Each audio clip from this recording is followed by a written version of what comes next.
우리 육부 예배 오신 성도님들 환영하고 축복을 드립니다. 우리 옆에 계신 분들에게 이렇게 인사드리겠습니다. 우리 믿음을 가집시다. 이렇게 인사드릴게요. 믿음을 가집시다. 예, 믿음을 가집시다. 오늘 말씀을 통해서 우리도 칭찬받는 믿음, 한 업그레이드 되는 그런 믿음을 사모하면서 너희 믿음이 어디 있느냐, 이런 제목으로 같이 은혜를 나누겠습니다. 우리 예수님께서 베들레헴에서 탄생을 하셨습니다. 그리고 나서 예수님의 젊은 시절까지 우리 나사렛이라는 시골 마을에서 자라게 되시죠. 그리고 예수님은 세례 요한이 그 감옥에 갇히는 그때에 이사를 하시게 됩니다. 성경에 보면 어디로 이사를 하시냐면 가버나움이라는 곳으로 예수님과 그 식구들이 거처를 옮기게 되십니다. 성경에 있는 많은 이야기들이 여러분들이 다 아시는 거 있잖아요. 지붕을 뚫고 중풍병자 내리는 것부터 해서 오병이어 기적, 그 다음에 제자들을 이렇게 삼는 이야기, 거의 대부분의 성경의 이야기들이 바로 가버나움에서 있었던 이야기가 되는 겁니다. 이 가버나움이 어디 있었냐면요, 갈릴리 호수의 북쪽에 위치한 그런 큰 도시였습니다. 이 당시에 오늘 말씀에도 배경이 되는 이 갈릴리 호수 주변에는 많은 도시들로 형성이 되어 있었는데요. 한번 그림을 한번 띄워주시겠어요? 그림을 보시면 조금 더 이해하겠습니다. 보시면 아시겠죠? 저게 갈릴리 호수인데요. 예수님께서 주 사역지가 되셨던 곳이 북서쪽에 있는 가버나움이 되는 겁니다. 그리고 이 갈릴리 호수에 있어서 제일 큰 도시는 디베라라고 적혀 있었던 남서쪽에 있었던 디베라 도시가 그 도시 중에서 가장 큰 도시였습니다. 그래서 성경에 보면 디베라 호숫가라고 표현하기도 하죠. 가버나움 옆에 있는 게네사렛 호숫가라고도 표현하는데요. 그 게네사렛 호수도 도시도 큰 도시가 됩니다. 오늘 본문에 나오고 있는 거라사는 어디에 붙어 있는 거죠? 동쪽편에 붙어 있는 도시가 거라사 지역이 되게 된다는 거죠. 네, 됐습니다. 감사합니다. 이렇게 이제 갈릴리 호수가에 주어져 있는 많은 도시들을 우리가 한번 그림으로 봤는데요. 이 보면 호수의 서쪽 편에 있었던 많은 도시들이 있었는데 그 도시는 보통 유대인들이 주로 살고 있었던 도시가 되었고, 동쪽 편에 있었던 도시들은 이방인들이 살았던, 그래서 서쪽과 동쪽은 잘 왕래하지 않은 그런 이제 구별된 구분이 되어 있는 그런 도시였다고 합니다. 근데 오늘 예수님이 이제 제자들에게 우리가 소수 저편으로 동쪽으로 가야겠다, 이런 이제 배경 속에서 오늘의 말씀의 이야기가 시작이 되는 겁니다. 사람들은요, 이 갈릴리 호수를 성경에 보면 바다라고 많이 표현을 합니다. 바다. 왜 그러냐면 그 가로가 12km, 그 다음에 세로가 21km 정도 되는 생각보다 큰 호수였기 때문이에요. 그때 당시 이스라엘 지역은 광야 이렇게 메마른 지역이었는데 물이 귀한 그런 지역에 식수를 제공했고, 그리고 어업이라는 생계를 이제 보장해 주었기 때문에 오늘 말씀처럼 이 호수 주변에는 많은 큰 도시들이 형성되어 있었다는 거죠. 예수님께서도 가버나움으로 오셔서 복음 사역을 시작하신 겁니다. 공생의 사역을 시작을 하신 이유도 이 유대인과 이방인이 같이 이렇게 어울러 살았던 도시였기 때문에, 그러니까 많은 사람들이 오고 가는 왕래하는 지역이었고요. 그래서 그것은 이 교역로의 중심지가 있는 겁니다. 이집트에서 그 다음에 헬라로 이어지는 그 지역에 항상 거쳐가야 될 곳이 뭐였냐면 가버나움이라는 그런 도시가 되었다는 겁니다. 그래서 예수님도 효과적으로 복음을 증거하시기 위해서 나사렛에서 떠나셔서 가버나움의 선교지로, 복음의 요충지로 예수님이 삼게 되신 거죠. 이 갈릴리 바다, 제자들도 갈릴리의 어부였죠. 사람들에게 있어서는요, 이 갈릴리 호수가 정말로 없어서는 안 될 아주 생명의 호수였다는 거죠. 떠나서는 없어서는 안 될 그런 이제 아주 생명수와 같은 그런 호수였는데, 한편으로는 이 갈릴리 호수가 그들에게, 그 당시에 그 도시 사람들에게 어떻게 이 호수를 생각하고 있었냐면 공포, 두려움, 그리고 경외, 숭배의 대상이었다는 겁니다. 왜 그런가 봤더니 많은 배들이 어업에 종사하면서, 그리고 도시를 이동하면서 배를 타면서 많은 사람들이 배에 침몰을 당하면서 죽어가 나가는 그런 호수였기 때문입니다. 왜 그런가 봤더니 갈릴리 호수는 지중해, 바로 옆에 지중해가 있었는데요, 지중해 수평 그 면보다 200m 낮은 지역으로 이렇게 파여져 있었죠. 그럼 어떻게 되죠? 분지 지역이기 때문에 북쪽에서 산을, 높은 지역을 넘어서 내려오는 바람과 남쪽에서 따뜻한 바람이 넘어오는 바람이 어디에서 만나냐면 이 호수에서 만나는 겁니다. 그래서 여러분들도 이제 지리 시간에 배워서 알겠지만은 북쪽의 찬 바람과 남쪽의 따뜻한 바람이 만나면서 어떤 일이 발생을 종종 했냐면, 1시간 전까지만 해도 잔잔하고 고요했던 그 바다라고 표현합시다. 그 바다가 갑자기 오늘 말씀에 보면 뭐라고 되냐, 강풍이 내리쳤다고 되어 있습니다. 밑에서 올라온 것이 아니라 위에서 내리쳤다는 거예요. 순식간에 그 고요한 바다가 미친 바다가 되는 겁니다. 그럼 어떻게 되겠죠? 한 치 앞도 알 수 없는, 예측할 수 없는 죽음의 바다라는 거예요. 심지어는 많은 사람들이 죽어나갔고 배는 얼마나 많이 침몰했겠어요. 그러니까 어부들은 말할 것도 없고 배를 타고 이동해야 하는 그런 사람들에게도 이 바다는 어떨까요? 자기가 이제 배를 타고 있으니까 언제 출발할 때는 고요했는데 만약에 호수 중간쯤에 왔을 때 강풍이 일까봐 두려워하는 거예요. 그래서 그 두려움을 가지고 노심초사 그들이 이제 그러면서 이제 그 당시에는 많은 다신교가 있었기 때문에 자신들이 믿는 신에게 그 비는 거예요. 안전하게 어업을 일을 하고 더 안전하게 이 바다를 건너가게 하소서. 이렇게 이제 미신적인 그런 이제 당시의 문화에, 특히 바닷가에 사는 사람들은 더 심했다는 겁니다. 고얀 바다가 한순간에 미친 바다가 되는 것은 바다에 어떤 강한 신이 노한 것이에요. 그때 당시의 배경으로 보면요.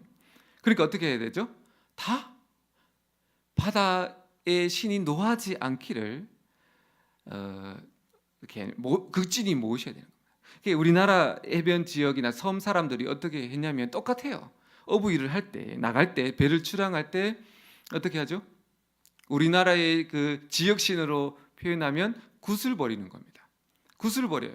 그래서 굿을 버리고 이 배가 바다신에게 노여움을 당하지 않고 돌아오기를, 그리고 돼지 머리에다가 돈을 꼽고 절을 하고 제사를 드림으로 인해서 그때 당시 우리나라가 믿었던 토속 신앙에 있어서 이 바다를 숭배하게 된 거죠. 그러면 이때 당시 예수님 당시에 이 갈릴리 호수의 사람들도 마찬가지로 이 호수는 정말로 무섭지만은 떠나질 수 없는, 왜냐하면 생계가 여기에 달려 있었으니까요. 그러니까 자연스럽게 이 호수를 숭배하고 이 호수의 여러 가지 신들을 믿게 되는 그런 토속 신앙과 지역 미신을 섬기는, 그것이 이제 아주 뿌리 깊게 내려온 그런 동네가 되었다는 겁니다. 문제가 뭐냐면 오늘 이제 말씀에 보면 모든 것을 다 버리고 예수님을 쫓았던 제자들입니다. 자기 배도 버렸고 가족도 다 이제 남겨두고 예수님을 따랐던 이 제자들까지도 오늘 말씀에 무엇을 말씀하시냐면, 이름에도 불구하고 예수를 따랐던 제자들임에도 불구하고 여전히 어부 출신으로서 아니면 그 지역에 오랫동안 살아온 그런 문화 속에서 이 토속 신앙을 벗어나지 못하고 있었다는 겁니다. 예수님이 이제 이것을 아시고 지금 오늘 말씀에 이제 여기가 시작되는데, 이제 예수님이 바다를 잔잔케 하시면서 뭐를 꾸짖냐면 너희에게 믿음이 왜 이렇게 없느냐 이렇게 말씀하시잖아요. 처음에 저는 이 말씀을 볼 때 예수님을 늦게 깨워서, 왜 늦게 깨워? 너희들이 왜 믿음이 없어서 늦게 깨웠냐? 이래서 믿음이 없었다. 뭐 이렇게 하고 두려워했기 때문에 믿음이 없어. 왜 믿음이 없었냐 이렇게 저도 늘 말씀을 들었다. 저도 이제 그렇게 이제 믿고 그렇게 그것도 맞는 것 같아요. 그러나 오늘 이제 말씀을 이렇게 묵상하면서 하나님께서 또 다른 이쪽 부분의 관점을 가지고 하나님 예수님이 다른 믿음을 혹시 꾸짖고 있지는 않은가 그런 이제 말씀을 이제 깨달음으로 이제 이 부분을 한번 같이 나누도록 하겠습니다. 우리도 보면요 예수님을 믿고 오래 신앙생활을 해왔잖아요. 근데 우리도 알게 모르게 이런 문화적인 것을 이렇게 덧입어 가지고 토속신앙 그리고 미신적인 그런 행위와 그런 관념을 가지고 살아가고 있는 것이 종종 있더라는 겁니다. 그래서 우리도 이제 오늘 말씀을 보면서 혹시 우리 삶 가운데서도 알게 모르게 이런 토속신앙과 샤머니즘 그리고 지역신 이런 것을 혹시 있는지 아닌지 그것을 우리가 한번 다 오늘 벗어내야 됩니다. 다 벗어내고 오늘 말씀처럼 오직 예수님 한 분만 우리가 믿고 그렇게 살아가는 그런 저와 여러분 되시길 예수님 이름으로 축복을 드립니다. 본문에 보면 예수님 배를 타시고 주무시게 됩니다. 깊은 잠에 빠지셨고요. 23절에 보니까 마침이라고 되어 있어요. 갑자기 이렇게 표현하지 않고 마침. 이 단어를 보면 그 동네 사람들은 그 지역 사람들은 갈릴리 호수를 잘 아는 사람들은 익숙한 단어로 표현했어요. 마침. 그러니까 또 마침 임했다는 겁니다. 광풍이 호수로 내리쳤다. 고요한 바다가 갑자기 광풍으로 말미암아 죽음의 바다로 돌변하게 됐다고 말씀합니다. 갈릴리 어부에서 잔뼈가 굵었던 베드로와 요한, 야고보와 안드레 이 사람들이 다 갈릴리 어부 출신이었는데요. 이 배가 이제 강풍이 몰아치니까 배가 침몰하지 않도록 이제 자기 나름대로 수고와 노력을 기울이게 되는 겁니다. 근데 중요한 것은 뭐냐면 배에 물이 이제는 가득 차게 됐고 곧 성경에 보니까 침몰하게 되었다고 기록하게 됩니다. 너무나 다급해졌고요. 아마 어부 일을 하면서 많은 광풍을 만났지만 그날은 특히 사람의 그 노력을 초월하는 재앙의 수준을 만나게 된 것 같아요. 야, 이렇게 죽게 되는구나. 이제 이렇게 우리가 여기서 죽는구나. 망연자실한 거죠. 사람이요, 막 뭔가 자기가 할 수 있을 때는 막 이렇게 막 정신없이 이제 옆에 보이지도 않고 막 하거든요. 물도 퍼내고 하고. 근데 어느 순간 기점에서 딱 포기하게 되면 망연자실하게 되면요, 그때는 주위를 돌아봅니다. 이 제자들이 지금 막 물 퍼낼 때는요, 예수님이 주무시고 계신지도 몰랐습니다. 아, 우리가 여기까지인가 보다 하고 이제는 죽을 준비를 하니까 그제서야 이제 보는 겁니다. 누가 보였죠? 주무시고 계신 예수님이 본 겁니다. 그 전까지는 예수님이 보이지 않았다는 거예요. 근데 중요한 것은 뭐냐면 황당한 거죠. 지금 죽기 살기로 지금 배가 넘쳐나는데 이 웬걸 예수님이 아직도 주무시고 계시네? 이렇게 된 겁니다. 그래서 예수님을 막 흔들어 깨우면서 다급하고 막 처참하니까 계속 부르는 거예요. 주여 주여. 흔들어 깨우지 않았겠어요? 예수님 일어나세요. 그 뭐라고 얘기하냐면요, 우리가 다 죽게 되었습니다. 죽게 되었습니다. 이게 무슨 의미냐면 예수님 일어나세요. 일어나셔서 바다를 잔잔케 해주세요. 이렇게 기대하고 믿음을 가지고 깨운 것이 아닌 것 같아요. 아무리 봐도. 왜 깨웠습니까? 만약에 우리가 배를 타고 가는데 저와 여러분은 이 광풍을 해결할 능력이 없어요. 그런데 만약에 제가 그 배에서 자고 있어요. 그러면 이제 배가 침몰하게 됐어요. 그럼 여러분이 저를 깨우겠어요? 안 깨우겠어요? 안 깨운다고요? 깨우죠. 아니, 뭔가 해결하고 싶어서 깨우는 게 아니라 이제 죽게 되었으니 이제 깨우는 겁니다. 뭔가를 바래서 깨우는 게 아니에요. 지금 제자들이 예수님을 깨운 것은 예수님 일어나셔서 이 문제를 해결해 주소서라고 깨운 것이 아니라는 거예요. 우리가 다 죽게 되었다는 겁니다. 배에 탄 모두가 죽게 되었다는 사실을 알려드리는 거예요. 나만 죽는 것이 아니라 우리가 죽는 겁니다. 나만 죽는 것이 아니라 예수님도 죽게 되었다는 것을 지금 알려주는 겁니다. 제자들이 예수님께 무엇을 바란 것이 아니라, 예수님, 이제 우리 다 죽습니다. 나도 죽고 예수님도 죽고 입에는 이제 침몰합니다. 그러니 예수님, 자고 있을 때가 아니에요. 일어나세요. 배가 침몰하니까 뭐라도 잡으셔야 합니다. 역시 이렇게 하시지 않았을까? 저는 이 부분을 한번 잡아본 겁니다. 왜냐하면 어부 출신이기 때문에 이제 배는 침몰하면 한 1%의 희망을 가지고 그래도 어부의 가닥으로 이제 배는 파선이 될 거니 자고 있다가는 개죽음 당합니다. 그러니까 일어나셔서 이 사태를 이제 우리는 이제 1%의 희망을 가지고 뭐라도 통이라도 잡고 이 광풍이 멈추기를 우리는 살아나야 됩니다. 그래서 예수님을 깨운 겁니다. 예수님이 어떻게 하시죠? 예수님이 일어나셔서 바람과 물결을 향해서 성경에 보니까 꾸짖으세요. 명하신 것이 아니라 꾸짖으신 거예요. 어떻게 꾸짖으셨습니까? 바람아, 바다야, 잔잔하라. 주무시는 예수님이 일어나셔서 그 풍랑이는 바닷가에서 예수님이 거룩한 상상을 펴시며 예수님이 손을 들고 바다야, 바람아, 잔잔하라. 어떻게 돼버렸죠? 순식간에 이 미친 바다가 순종함으로 고요한 바다로 바뀌어버린 겁니다. 그래서 우리가 오늘 말씀에 있어서 왜 이렇게 이제 추측을 해보냐면 이 제자들의 반응 때문에 그래요.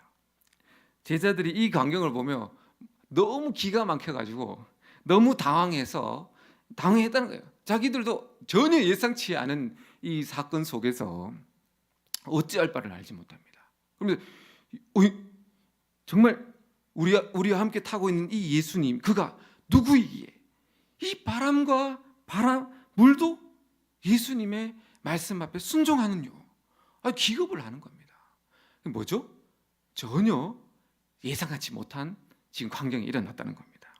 그리고 예수님을 보고 그들이 어떻게 말하면 두려워하고 그 다음에 놀라워했다고 말합니다. 그 전까지만 해도 이 막 풍랑이는 바다를 보고 두려워하고 겁냈거든요. 그 예수님이 한 번에 그냥 꾸짖어 버리시니까 그 정말 바다가 잠잠해지니까 이제는 제자들이 예수님을 보고 두려워하고 놀라워했다고 그 말씀을 우리에게 가르쳐 주는 겁니다. 이 거대한 자연의 재앙 앞에서 인간을 보면 너무나 약하고 작아 보입니다. 그래서 세상 사람들은요, 이 자연을 숭배하고 오랫동안 두려워하고 숭배해 왔다는 겁니다. 과거의 문화, 과거의 어떤 그런 이제 원시 때만 그런 것이 아니라 지금도 그래요. 지금도 형태가 바뀌었을 뿐입니다. 농경 사회에는 비를 내려주는 하늘을 신으로 삼고 섬겼고, 해와 달을 섬기고, 그 다음에 오늘 말씀처럼 바다를 섬기고, 그리고 땅에서 열매를 맺는 곡식을 위해서 땅을 섬기고, 바위를 섬기고, 여러 가지 많은 형상들을 만들어서 섬겨왔다는 겁니다. 그래서 이제 이 뭐를 말하냐면 이 거대한 자연의 대재앙 앞에서 함께 타고 있는 예수님이 작아 보인 겁니다. 그러니까 믿지 못한 거죠. 그러니까 예수님이 지금 그들이 갖고 있는 토속 신앙이죠. 예수님을 믿지만은 예수님보다 그래도 이런 여러 가지 어떤 잡신들이 더 커 보이는 거예요. 그러니까 예수를 믿어도 온갖 종류의 여러 가지 잡신을 섞어서 이거는 예수님만 믿어도 안 돼. 그러니까 여러 가지 것들을 자꾸 신앙 안에 변질시키고 그때 집어넣는 겁니다. 그걸 예수님이 오늘 그걸 딱 보시고 제자들에게 그렇게 믿지 마라. 오직 예수님만 믿으라. 그것을 우리에게 말씀해 주신다는 거죠. 본문은 그 자연을 다스리시는 분, 이 천지 만물을 다스리시는 분이 바로 예수 그리스도이신 것을 우리에게 증거해 주시는 말씀입니다. 예수님은 창조 전부터 살아 계셨고요. 하나님과 함께 창조 전부터 계시면서 이 천지 만물을 다 하나님의 말씀으로 창조하실 때 그 말씀이 곧 예수님, 그러니까 예수님이 온 천지 만물을 창조하신 창조주 하나님인 것을 우리에게 가르쳐 주시는 겁니다. 십자가에 죽으시고 부활하신 예수님은 온 세상을 창조하시고 다스리시는 그리스도, 그러니까 예수님이 온 천지 만물보다 강하신 그런 하나님이신 것을 우리에게 믿으라고 우리에게 말씀하십니다. 사랑하는 여러분, 예수님을 믿는다고 하면서 가끔씩 우리 안에 어떤 재난을 만나잖아요. 쓰나미도 일어나고 뭐 우리 올해 작년에도 막 큰 산불이 났을 때 뭐 아무리 뭐 이게 소방 시설이 강해도 못 끄잖아요. 그러니까 두려운 거예요. 그래서 사람들이 불도 섬기고 막 그런다는 거예요. 산도 섬기고. 그러나 우리는 그렇지 않습니다. 이 모든 천지 만물을 다스리시고 통치하시는 분 예수님밖에 없음을 저 여러분 꼭 믿으시기를 바랍니다. 그 당시 제자들은 이 믿음이 없었습니다. 거대한 죽음의 바다 앞에서 어찌할 수 없다고 생각했고 그렇게 이제 그들이 불신앙의 그런 모습을 보인 겁니다. 여러분, 불신앙이 무엇일까요? 예수님이 우리가 예수님을 믿고 살아가는데 불신앙이 뭐죠? 불신앙. 예수님을 아예 안 믿는 건 아니에요. 여기서 볼 때는 다 믿어요. 예수님이 하나님의 아들이시고 우리를 구원하실 분인 것을 다 믿어요. 근데 예수님이 오늘 말씀하시는 불신앙은 뭐냐면 예수님이 함께 하시지만 예수님도 이 문제를 이 상황을 해결할 수 없다는 그 생각을 불신앙이라고 말씀합니다. 제자들이 거대한 방풍 앞에서 함께 하시는 예수님이 작아 보였다고 말씀을 드렸어요. 그래서 처음에는 예수님을 깨우지도 않았다는 겁니다. 왜요? 그들의 생각 속에는 깨워본들 예수님이 우리 어부가 더 잘하지 목수 출신인 예수님이 이 바다를 어찌 하겠느냐 그 불신앙을 가지고 있었다는 거죠. 그러니까 예수님을 깨우지 않은 겁니다. 이제 다 죽게 되었을 그때에 이제 죽음을 준비합시다. 예수님이 이제 죽습니다. 불신앙으로 예수님을 깨운 거죠. 그 예수님이 일어나셔서 이 바람과 바다를 꾸짖으시면서 뭐를 제자들에게 몸소 보이신 거죠? 누가 더 크냐는 겁니다.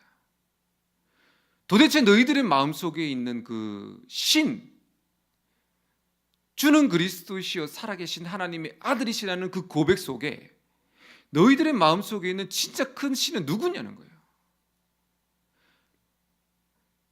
우리 마음속에 계신 그 예수 그리스도가 진짜 큰 신인지 아니면 그들의 그 지역 속에 갖고 있었던 이 바다를 다스리는 신, 광풍을 일으키는 신이 더 큰 신인지를 지금 이 부분에서 예수님이 포라는 거예요. 결국 결론은 뭐예요? 누가 더 큰 신이죠? 예수님이 더 큰 신인 것을 제자들에게 몸소 보여주신 겁니다.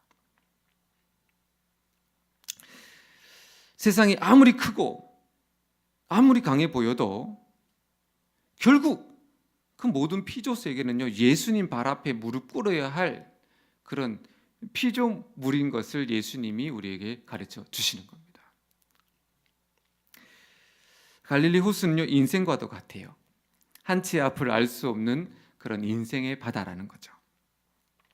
잔잔한 호수에 갑자기 불어닥치는 강풍, 그것은 어쩌면 우리 인생 가운데에 내일을 알 수 없는 그런 풍랑의 그런 현실을 우리가 마주하게 될 수도 있다는 그런 이제 교훈이 되는 거죠. 문제는 뭐냐면 예수님과 함께하는 배에도 강풍이 비켜가지 않았다는 것을 가르쳐주죠. 예수님이 타고 계시지만 강풍이 우리 인생 가운데도 일어나더라는 겁니다. 문제는 뭐냐면 이 배는 중요한 것은 침몰할까요? 침몰하지 않을까요?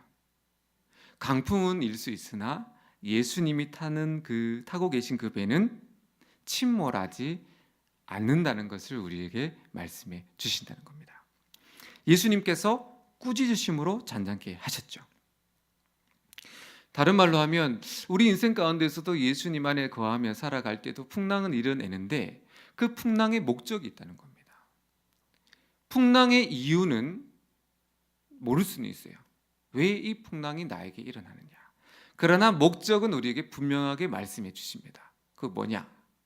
이 풍랑을 말미암아 예수님과 하나님이 정말 누구이신지를 우리에게 알려주시는 목적이 된다는 겁니다. 그래서 우리가 어려움이 닥칠 때, 고난이 있을 때 그 풍랑을 통해서 우리는 예수님을 더 친밀하게 깊이 알아가게 된다는 말씀이죠. 인생 풍랑 역시 전능하신 하나님을 만나는 기회요, 시간을 우리는 받아들이는 겁니다.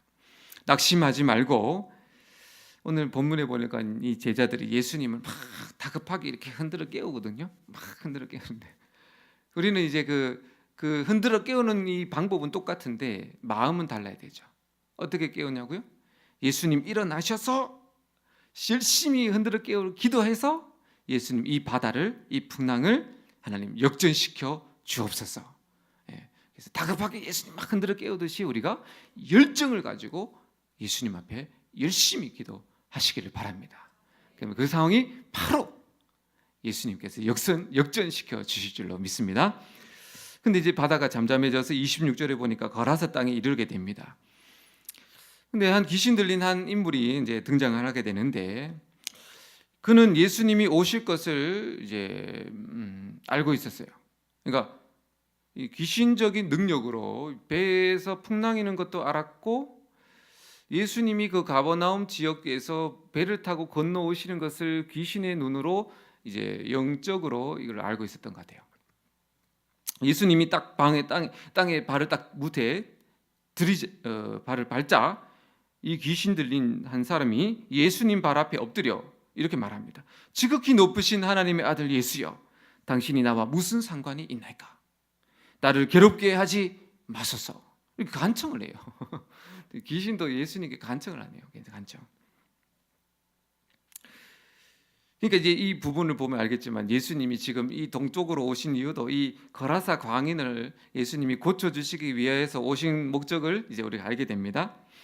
성경에 보니까 진짜 놀라워요. 한 사람의 몸에 귀신이 몇 개가 들어갔다고요?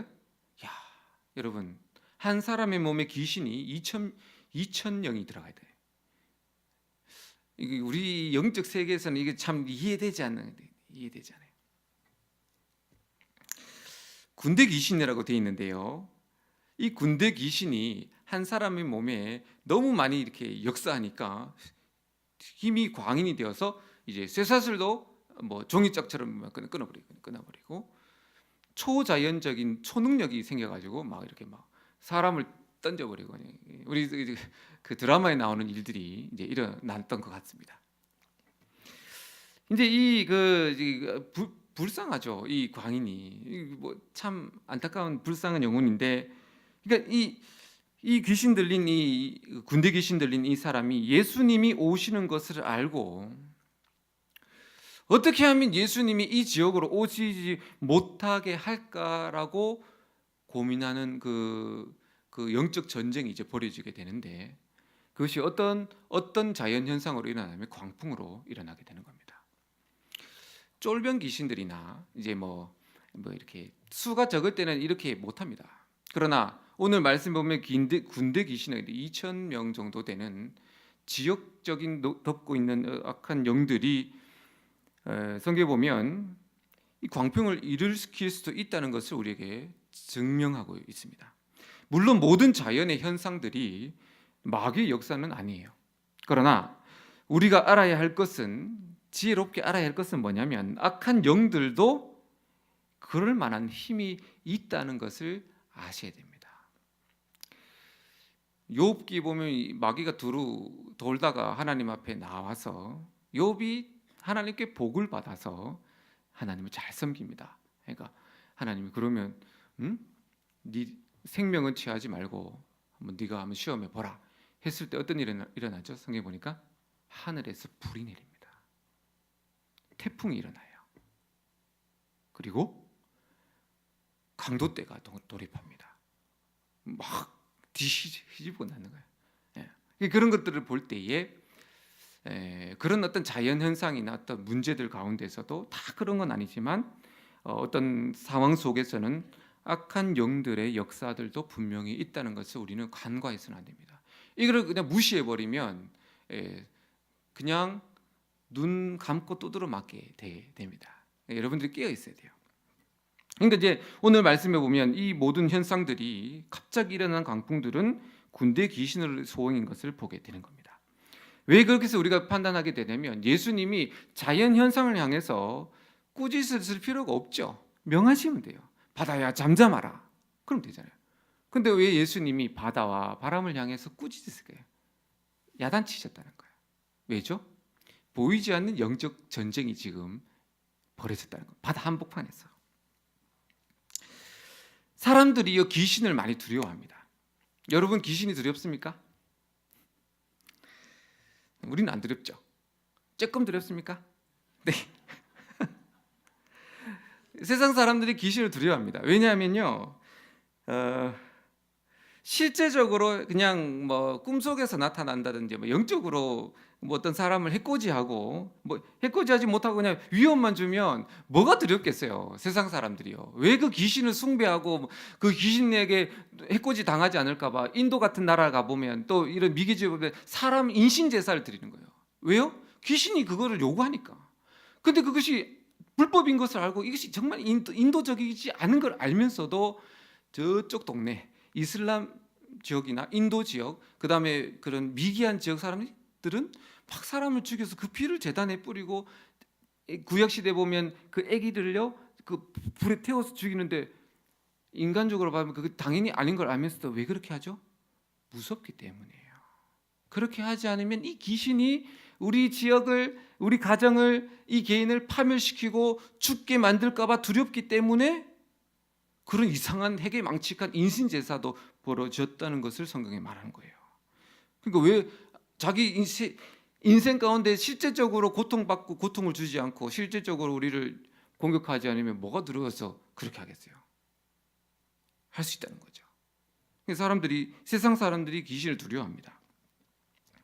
오늘 말씀도 그걸 말하는 거죠. 영적 전쟁이 호수 한복판에서 벌어졌고 예수님은 바람과 바다를 향해서 꾸짖고, 예수님이 바다와 바람을 향해서 꾸짖을 때 영적 세계에서는 어떤 일이 일어나면 악한 영들이 굴복당하는 순간입니다. 악한 영들이 굴복당하면서 환경에 광풍이 사라진 거예요. 우리 인생도 그럴 경우들이 많이 있습니다. 예수님이 거라사 지역에 도착하자마자 바로 꼬리를 내려요. 왜요? 바다의 전쟁에서 졌으니까요. 폐잔병이거든요. 도망치지도 못해요. 그러니까 그 예수님 발 앞에 엎드려서 뭐라고 말하냐면, 하늘의 하나님, 하늘의 아버지, 하나님의 아들 예수시여, 왜 이곳에 우리를 괴롭게 하시려고 오셨습니까? 우리를 무저갱으로, 다른 말로 지옥으로 넣지 마시고 살려주소서, 이렇게 예언하고 있는 겁니다. 이게 있잖아요, 그냥 일어난 것이 아니라 이미 예수님이 그들을 영적으로 굴복시켰기 때문이에요. 그 예수님이 이 군대 귀신, 엄청 강한 군대 귀신인데요, 돼지떼로 들어가기를 허락하시니까, 그래서 옳다구나 하고 이 귀신들이 돼지떼로 들어가는데 갑자기 돼지떼가 바다로 막 뛰어들어가서 다 몰살하게 됩니다. 근데 이상한 점이 있어요. 돼지를 치고 있던 돼지 치고 있던 그 목동들이라고 합니까? 그 사람들이 이것을 보고 도망을 쳐요. 여기서부터 이제 추측을 들어가게 됩니다. 도망을 쳐서 마을 사람들에게 막 고하게 되는데, 이 마을 사람들도 이 지금 예수님으로 말미암아 귀신에서 노인받은 사람을 보려고 막 각지에서 모여듭니다.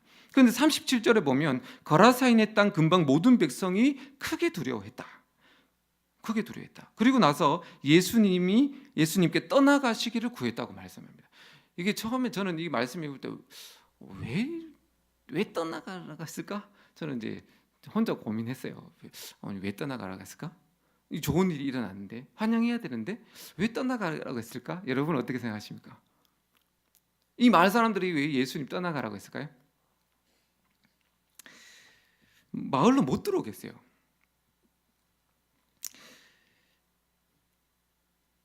한 사람이 많은 귀신에게 노임을 받았는데 사람들은 크게 두려워했고, 이 지역이 좀 심상치가 않다는 겁니다. 마을 사람들은 무엇을 두려워했을까요? 생각해 보셨어요? 예수님을 두려워했을까요? 그거 아니에요. 그러면 왜 예수님을 마을로 못 들어오게 했을까요? VIP 축제. 아까도 제가 쭉 설명했듯이 이 마을 전체가 누구를 두려워했을까요? 이 마을 전체가 어떻게 보면 서쪽 지역과 동쪽 지역은 왕래하지 않았기 때문에 상당히 이렇게 고립된 지역이었고, 옛날 지역에는 지금보다 훨씬 더 이런 주술적, 미신적인 게 굉장히 강했어요.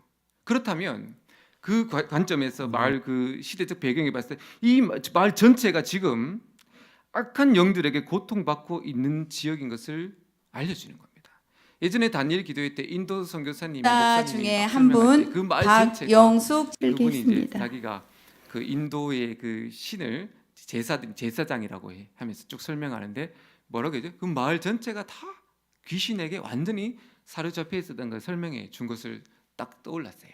그럼 이 마을이 어떤 마을이라고요? 그런 마을이라는 겁니다. 어떻게 어느 정도 심했냐면요, 한 사람에게 2천이나 되는 귀신이 들어왔다는 것은 사실은 이게 드문 일인데, 그 한 사람의 이 영적인 상태의 문제가 바로 이 마을의 상태를 알려주는 표본이라는 겁니다. 한 사람을 이토록 괴롭게 했다면 이 지역이 얼마나 영적으로 귀신들에게서 공통받고 두려움을 받고 막 매여 있고 또 어두운 지역인 것을 말하는 거죠. 어쩌면 그 귀신으로부터 귀신에게 자기 자신과 자기 개인과 가정과 자기 마을을 살리기 위해서 어쩌면 이 한 사람을 희생양으로 삼아가지고 아주 그냥 주술을 부려가지고 이 한 사람에게 모든 귀신을 다 덮어 씌웠는지도 모릅니다. 그래서 예수님이 이 한 사람 살리기 위해서 불쌍해서 찾아오신 줄도 모릅니다. 그들은 예수님을 두려워한 것이 아니에요. 지금까지 오랫동안 토속으로 자신들이 섬겨왔던 신들에게 노여움을 당할까 봐 두려워 떨고 있는 겁니다. 거라사 지역은요, 그때 당시 그 거라사 지역의 신을 숭배할 때는 그 제물을 돼지를 바쳤습니다. 그럼 이 돼지는 뭐예요? 제물입니다. 이 제물이 어디로 몰살했다고요? 바다로 몰살한 거예요. 누가 노하겠습니까? 그들이 섬겼던 귀신이 노하죠. 너희들 똑바로 안 지켜가지고 지금 이제 재물이 다 빠진 거죠. 그래서 두려워 벌벌 떠는 거예요. 이 사태를 어떻게? 이제 우리가 이 귀신과 이 악한 영들에게 지금 이제는 해코지를 당한, 이게 어떻게 해야 되나?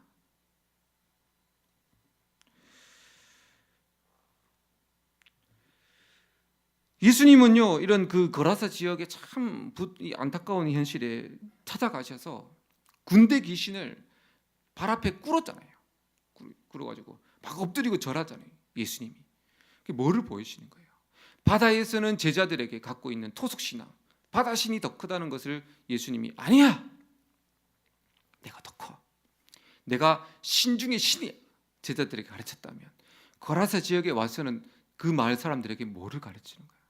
너희들이 지금 평생 수십 년 동안 수백 년 동안 너희들이 정말 두려움을 가지고 섬겼던 그 신, 어떤 신인지는 잘 알 수 없지만 그 신보다 내가 더 큰 신인 것을 이 2,000명이나 되는 군대 귀신을 쫓아내므로 인해서 마을 사람들에게 증거했는데, 문제는 뭐예요? 이 사람들이 받아들이질 않는 거예요. 너무나 매여 있었기 때문에. 예수님이 행하신 이 일이 자칫 자기 자신의 가족에게 마을에 화를 입을까 봐 막 두려워떨어요. 예수님을 거부하는 거예요. 얼마나 불행한 마을 사람들입니까? 우리나라도 그랬습니다. 100년 전에 선교사님들이 복음을 들고 이 땅에 들어왔는데요, 배를 타고 들어왔는데 조선 땅에 이제 발을 들였죠. 그때 사람들의 반응이 거라사 지역의 사람들과 똑같습니다. 서양 귀신이 들어온다고 해가지고요, 이 서양 귀신이 우리나라에 들어오면 우리나라 막 이제 불행해진다고 막 그렇게 말하면서 서양 귀신 들어오는 이 서양 선교사님들을 다 칼로 죽였습니다. 그들이 서양 귀신 선교사님을 두려워하고 미워해서가 아니에요. 그럼 그들이 두려워한 것이 뭐죠? 토속신앙. 예. 이 서양 귀신이 들어오면 우리가 믿었던 이 조상신이 그 다음에 이 신들이 우리를 해코지할까 봐 두렵기 때문에 받아들이지 않았다는 겁니다.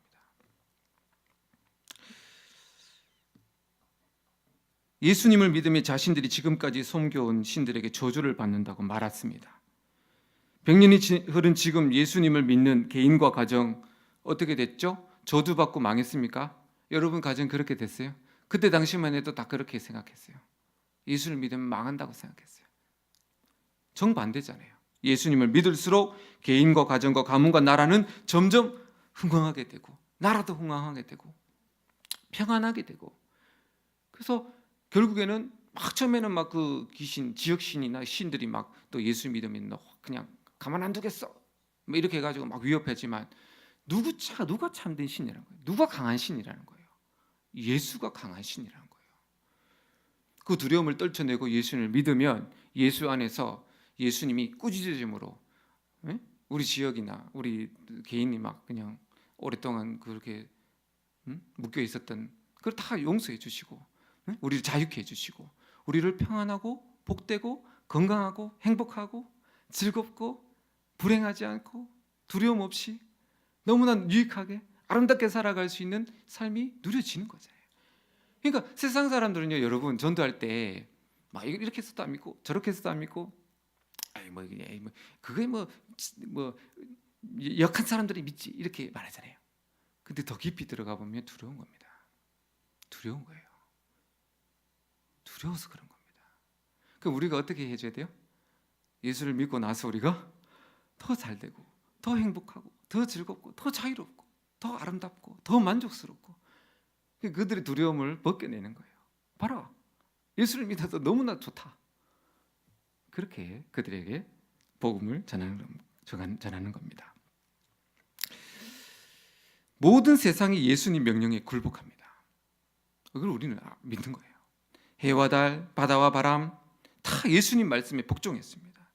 눈에 보이지 않는 영적 존재들도 예수님 말씀 앞에 다 복종하고 무릎을 꿇었어요. 오늘 말씀에 예수님이 명하시면 아무리 강한 군대 귀신도 무릎 꿇고 떠나가야만 한다는 것이 오늘 말씀의 증거입니다. 예수님은 우리가 예수님을 어떻게 믿어야 되냐? 불가능이 없는 위대한 분, 우리가 예수님을 믿을 때 어떻게 믿는 거예요? 가장 높고 위대하신 전능하신 하나님으로 믿으시기를 바랍니다. 예수님을 믿어도 이거는 해결해 주지 못해. 그러니까 이 문제는 예수님도 어찌할 수 없다고 그렇게 자꾸 우리 마음속에 절망이 되고 낙심이 돼요. 근데 어떤 많은 경우에는 어떤 경우들이 있냐면 예수님을 오래 믿었어요. 예수님 믿고 오래 신앙생활을 했는데도 두려우니까 어떻게 해요? 부적도 사고, 그다음에 우리 가정과 우리 안녕을 위해서 제사를 자꾸 드리는 거예요. 조상신에게 복 받을까 봐. 행위는 어떤 분은 그렇게 말합니다. 이 제사가 유교 의식 속에서 그냥 조상을 잘 위하는 거라고 말해요. 전혀 그렇지 않습니다. 제사를 드리는 것은요 뭐냐면 그 귀신에게 우리 가정 잘 지켜달라고 넋을 비는 겁니다. 그러니까 이제 여러분 혹시 예수를 믿고 아직 그 여러분 세대 가운데 제사가 잘 안 끊어졌다면 여러분 세대 길을 쓰고 끊으시기를 바랍니다. 이게 있잖아요, 하면 할수록 망하는 길입니다. 절대 잘 안 됩니다. 이거는 예수를 잘 믿는 사람들도 잘 아셔야 돼요. 제사를 열심히 들을수록 그 가문은 망합니다. 귀신이 망하게 하는 거예요. 그러니까 여러분 이걸 잘 깨닫고 어떻게 하면 제사를 이 세대 때 끊을까? 영적 전쟁 속에서 여러분 승리하시기를 바랍니다. 또 결혼하는 데 있어서 예수를 믿는데 궁합을 보지 않느냐, 이사를 하는데 손 없는 나를 보지 않느냐, 이름을 짓는데 그 이름 짓는 데 가지 않느냐, 그 왜 그런 데 가냐, 이 이름 잘 짓고 궁합 잘 맞으면 행복하게 잘 살지 않을까요? 이렇게 말한다는 거예요. 이게 왜 그렇게 되는 거죠? 제자들과 똑같아요. 예수를 믿지만 여전히 토속신앙과 이 샤머니즘을 벗어내지 못한 겁니다. 예수님이 참 답답해 하실 것 같아요. 그러니까 사랑하는 여러분, 오늘 말씀을 잘 들으시고 혹시 우리 삶 속에 우리 생각 속에 꼭 그런 것이 아니라도 내 마음 속에 조금이라도 이런 이제 예수님의 믿음이 아닌 것으로 우리 인생을 지배하고 있는 것들을 다 찾아내셔서 다 버리시기를 바랍니다. 예, 집에 있는 그림도 그렇고 막 알게 모르게 그냥 혼주로 받아왔는데 그런 거 있을 수도 있어요. 이런 것들 잘 찾아내셔서 오직 우리 가정은 예수님만 믿겠습니다. 그런 마음을 가지고 오직 예수님을 믿으시기를 바랍니다. 아무리 큰 인생의 강풍도 예수님 발 앞에 있고 예수님이 가장 크고 강하시고 예수님 안에 행복과 풍성한 삶이 있습니다. 여러분, 예수님을 굳게 믿으십시오. 예수님 안에 모든 광풍이나 문제들은 다 끊어질 줄로 믿습니다. 예수님을 오직 예수님 한 분만을 믿으세요. 의심하지 마십시오. 염려하지 마십시오. 예수님 안에 여러분의 참된 자유와 평안과 만족과 잔잔한 바다와 인생의 풍성한 열매가 맺혀질 줄로 믿습니다. 우리 이 시간 찬양하면서 같이 기도하시겠습니다.